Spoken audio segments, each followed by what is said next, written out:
로마서 10장 5절에서 13절 말씀을 통해서 예수 모든 사람의 주님이라는 제목으로 하나님 말씀 함께 나누겠습니다. 우리가 계속 주일 오후에는 로마서 말씀을 보고 있는데요. 이제 로마서가 16장까지 있으니까 중반부를 이제 넘어가고 있죠.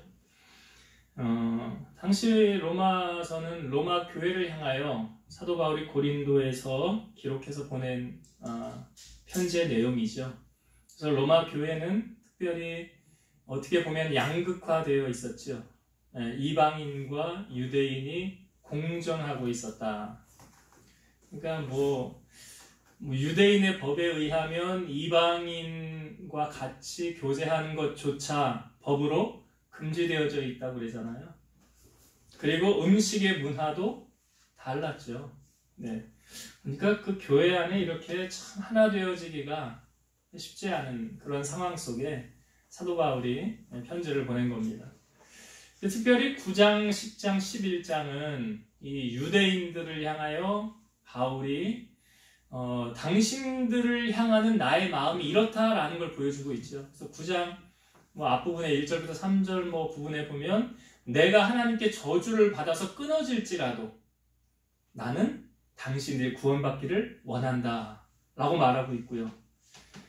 그리고 10장 1절에도 보면 내 마음에 원하는 바는 당신들이 구원받는 거다. 11장 1절에도 하나님이 우리를 저버리시지 않는다. 근데 여러분 참 사도 바울이 대단한 것은 사도 바울이 다메섹에서 주님 만났어요. 그리고 변화됐어요. 그리고 그 이후로부터 그의 입에는 예수 그리스도, 즉 복음을 전하는 데 앞장섰지요. 그런데 그 복음의 가장 걸림돌이 누구였습니까? 이방인들이었어요? 유대인들이었어요? 유대인이죠. 유대인들이 걸림돌이었어요. 그러니까 우리가 갈라디아서 말씀에도 보았지만 할례를 행하여야 구원받는다.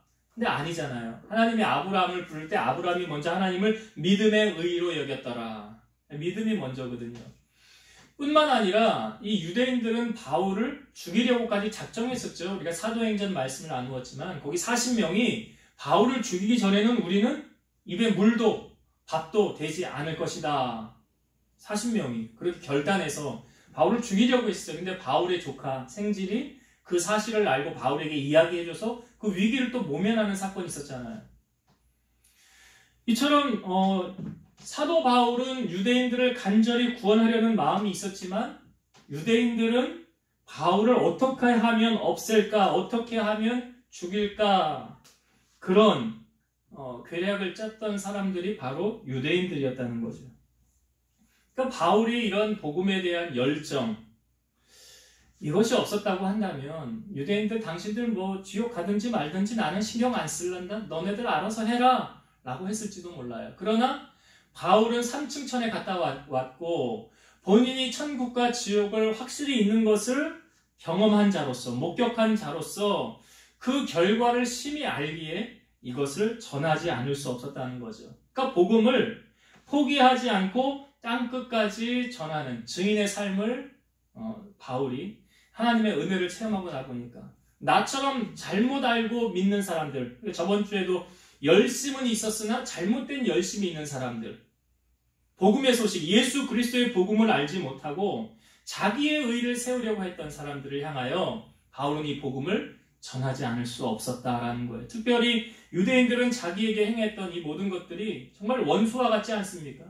나를 죽이려고 하고 모함하려고 하는 그 사람들까지도 복음을 전해서 예수님의 자녀가 되기를, 구원받은 백성이 되기를 바울은 간절히 원했다는 것입니다. 그런데 이 복음은 여러분 우리가 거듭 말씀을 드리지만 사람의 행위로 구원받는 거 아니죠. 오늘 그것을 다시 한번 바울이 이야기하고 있거든요. 자, 5절과 6절과 7절은 대조를 이루면서 보여주는 말씀인데 5절을 먼저 볼게요. 모세가 기록하되 율법으로 말미암는 의를 행하는 사람은 그 의로 살리라 하였거니와 율법으로 말미암는 의를 행하는 사람은 그 의로 살리라.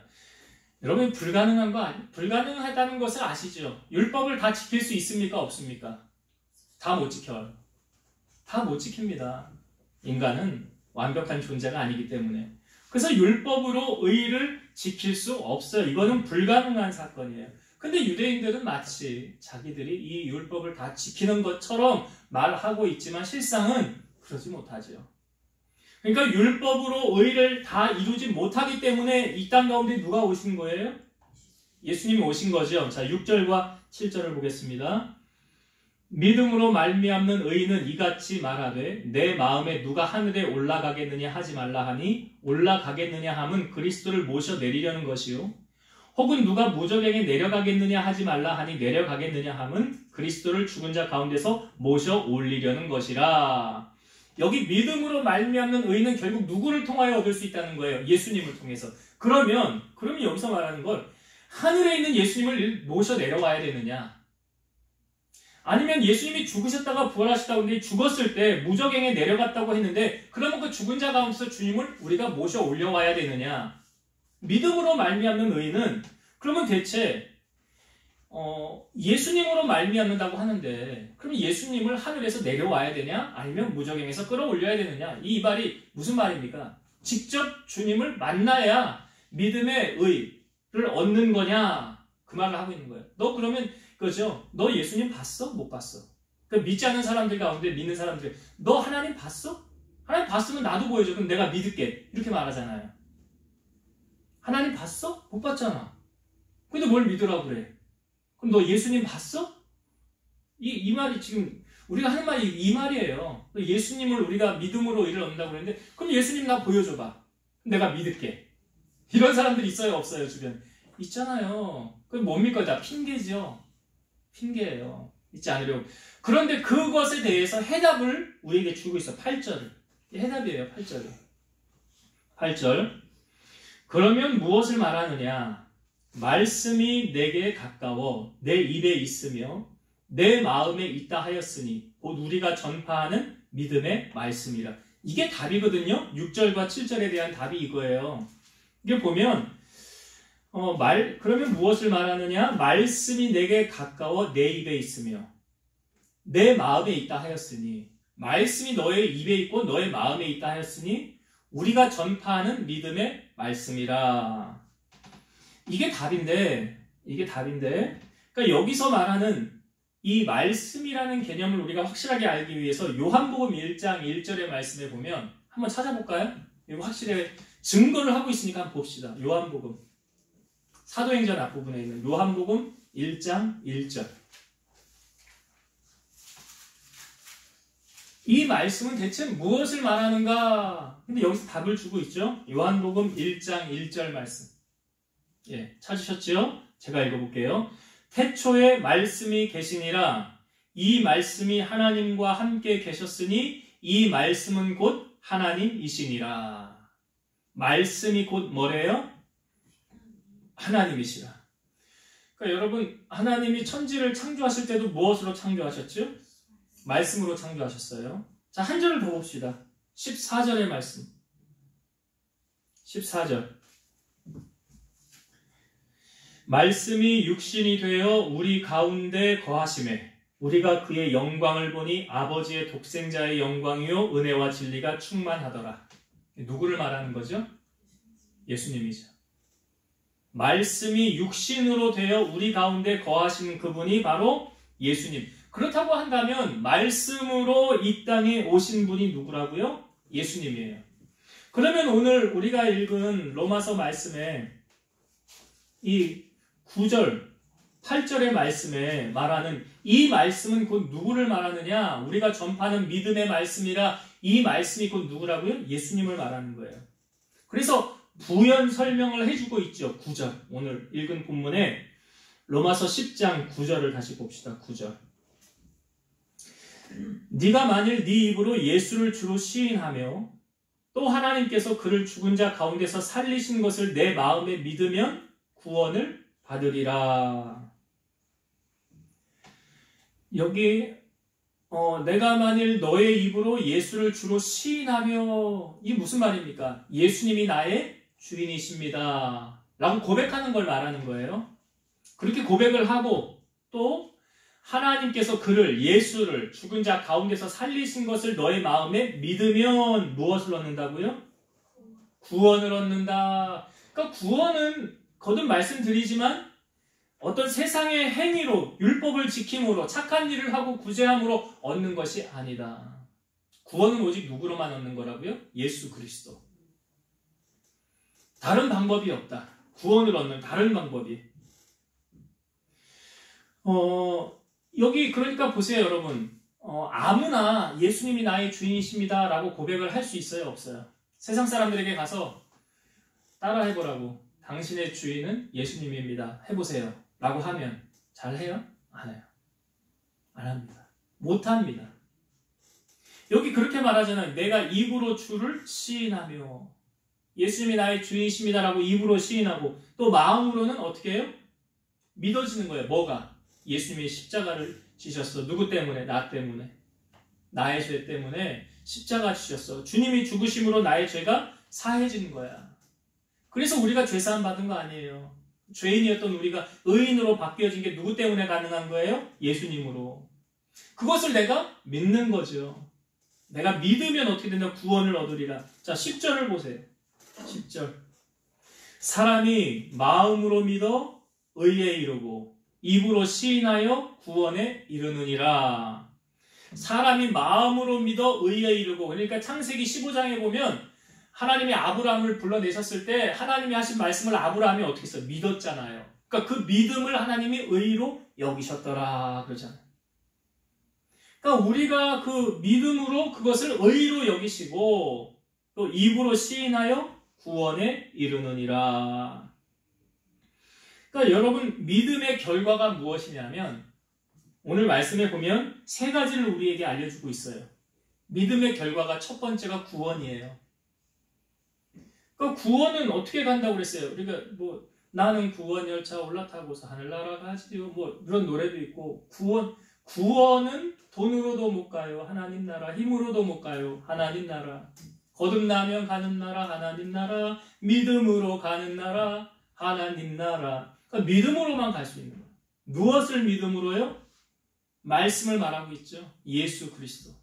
그 주님을 믿음으로 구원받는 거예요. 그러니까 믿음의 결과 첫 번째 9절과 10절에 거듭 말하고 있는 구원. 그 다음에 두 번째, 믿음의 결과 두 번째 11절을 봅시다. 11절.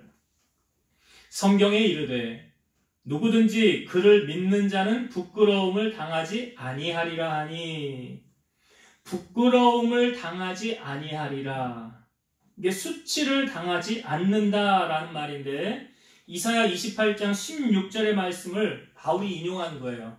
제가 읽어볼게요. 그러므로 주 여호와께서 이같이 이르시되 보라 내가 한 돌을 시온에 두어 기초를 삼았으니 곧 시험한 돌이요 귀하고 견고한 기초돌이라 그것을 믿는 이는 다급하게 되지 아니하리로다. 여기 구약에 이제 이사야서 말씀인데 한 돌을, 그러니까 어떤 돌이래요? 시험한 돌을 두었다. 여기 시험한 돌은 누구를 말합니까? 예수님이죠. 예수님을 말하는 거예요.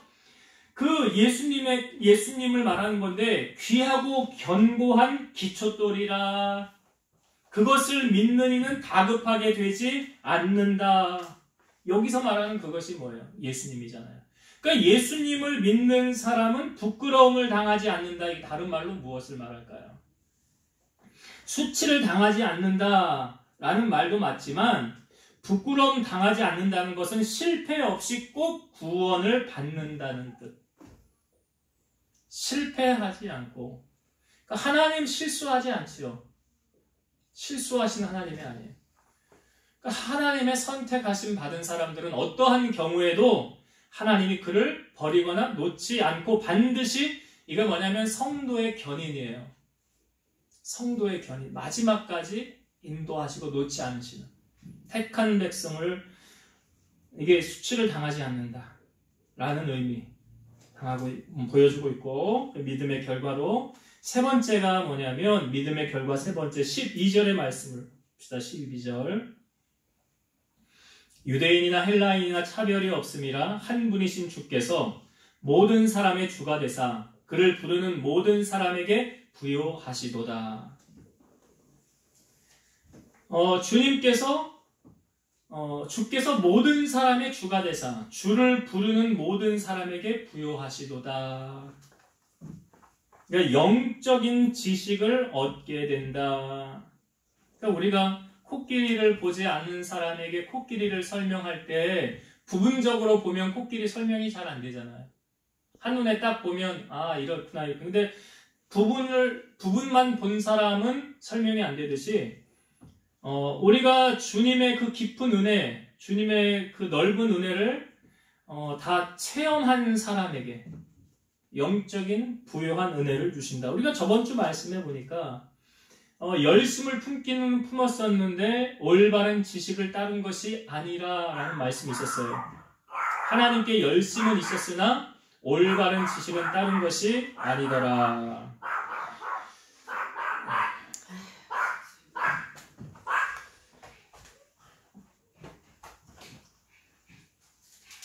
네, 그래서 그 올바른 지식을 품지 않은 열심은 자기의 의의를 드러내는 것이고, 오늘 12절에 말씀하고 있는 모든 사람에게 부요하게 주신다라는 것은 주님을 믿는 자들에게 주시는 부요함을 말하고 있는 것입니다.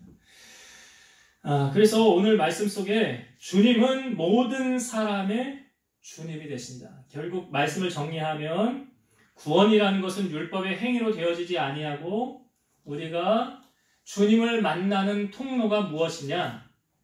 주님을 만나는 통로가 바로 말씀을 통해서 우리는 주님을 만나게 된다라는 것.